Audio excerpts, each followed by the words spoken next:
Hey Calvin, how's it going? Good, thanks. How you doing? I'm doing good. First of all, thank you for taking the time. Yeah, no worries. Thank you. All good. You're just under a month away from your big fight. How are you feeling going to this one? How's everything going? Hang on. What? Sorry, I didn't know. Are we doing like a video one or is Oh this no, like? just audio. All right, hang on one second. Let me just get my thing off. Nice. All right, cool. So, all right, one more time. What were you saying? I said you're just under a month away from your big fight. How's everything going? How are you feeling going to this one? Feeling great. Rolling fresh off the last one.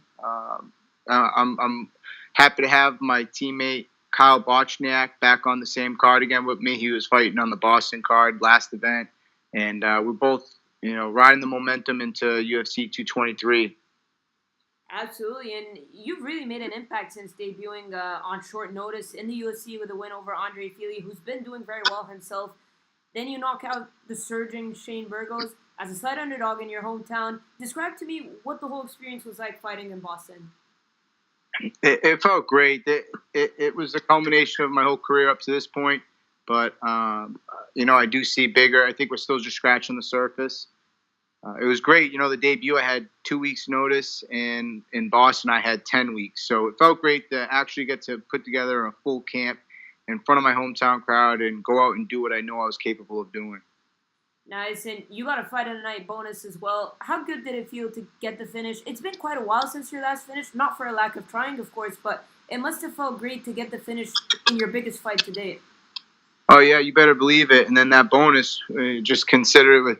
I just consider that a little bit of back pay in my career. I've been in the game over 10 years plus now, and we're not getting that type of money coming up. So I feel like the timing is right. I feel like I'm at the right point in my career to make this run, and I couldn't have a better team of guys around me right now to take my shot.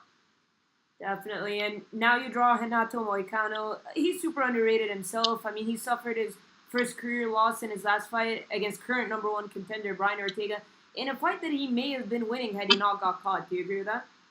Oh, for sure. He made a mental error in the third round, got taken down. I don't know. He went for the takedown, got guillotined. But other than that, I thought he was winning the whole fight. Props to him for that fight. That was actually on the same day as my debut, so Yeah.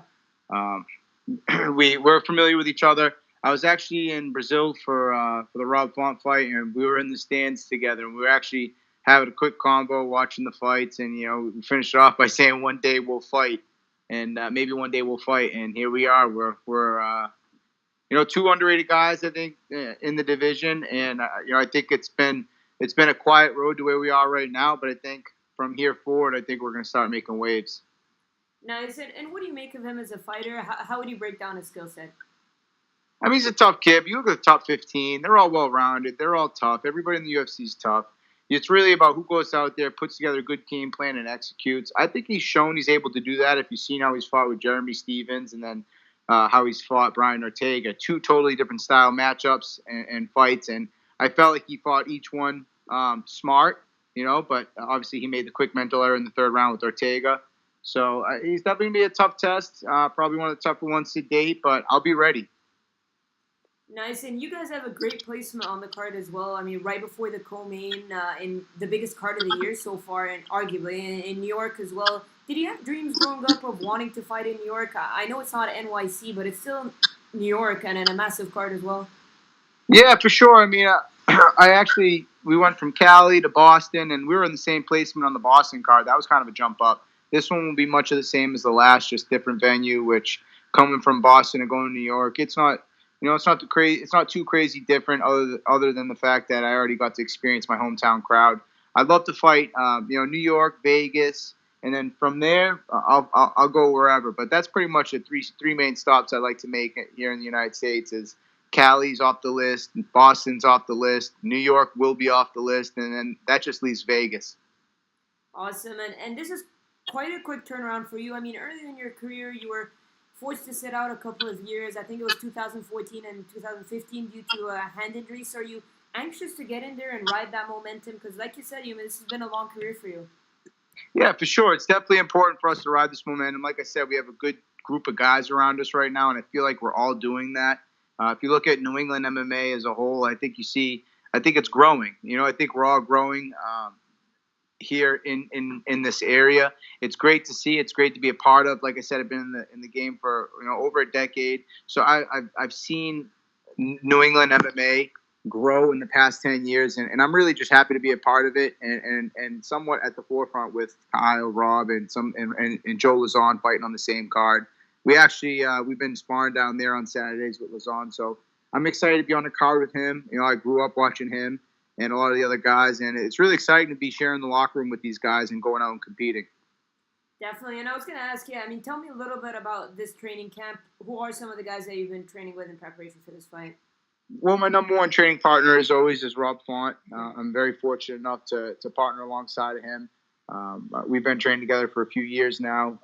Back in the day, we were possible opponents, but now we've come together as a team, like most of New England, and we're really trying to springboard ourselves to that next level. And I think we're doing so. But Rob Font's my number one. Kyle Bochniak, Joe Lazon's getting us down there every Saturday and Wednesday. And then a lot of top ranked guys that are just in the area that you'll be hearing about real soon. Nice. And do you have a certain focus depending on who you're fighting in terms of a game plan or a focus in a training camp? Do you usually have a specific focus depending on your opponent, or do you kind of do the same thing leading up to a fight and focus on what you want to do? Well, like you said, more so I focus on what I want to do. I keep in mind what they're thinking about and what they might want to do, so I'm prepared for what they throw at me. But more than anything, I'm focused on what my game plan is and go on out and perform in the way I know I can. I see.